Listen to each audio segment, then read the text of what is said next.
In this week's video, what I'd love to share a little bit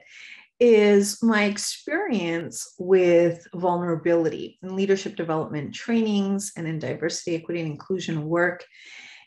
There isn't one single training that goes by that I don't hear from a participant, whether it's during the training or when we're debriefing, somebody who doesn't say, I don't like to get emotional, or I don't like to share my feelings at work, or I don't like the term vulnerable. I really have a hard time with that. I really like to separate that part of myself from professional self. And what's fascinating, what I find fascinating, the reason why I wanted to bring this topic into the room today is because at the same time that I'm hearing all of this, I'm also hearing from individuals of how in the past few years, after everything that we've gone through with the pandemic, how there's such a need for connection. People are feeling really disconnected, whether it's with themselves and or with one another. And so this opportunity to be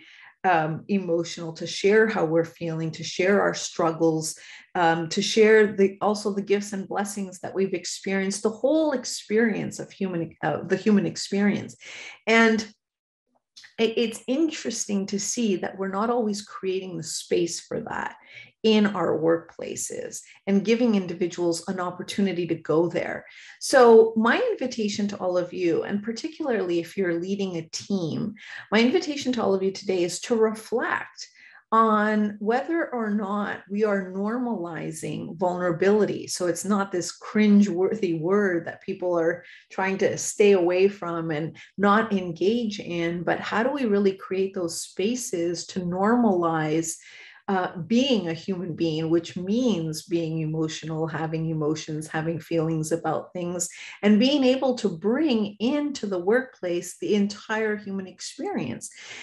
which can be what we typically label as positive things, but also negative things. And from that perspective, we're also encouraging that wherever anyone is with respect to their mental health and well-being, that we are going to open ourselves up to have these types of discussions, because otherwise what we're creating is this idea of shame or guilt and not giving people the space to show up with everything that's going on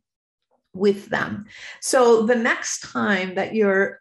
in a team meeting or with anyone at work, I invite you to think about whether or not you feel like psychologically safe to be vulnerable. And if you don't, to reflect on why that is. And if you're a leader, then I really invite you to think about, are you creating those types of spaces within your team and in your workplace so that people can show up authentically with their feelings and allow themselves to be vulnerable?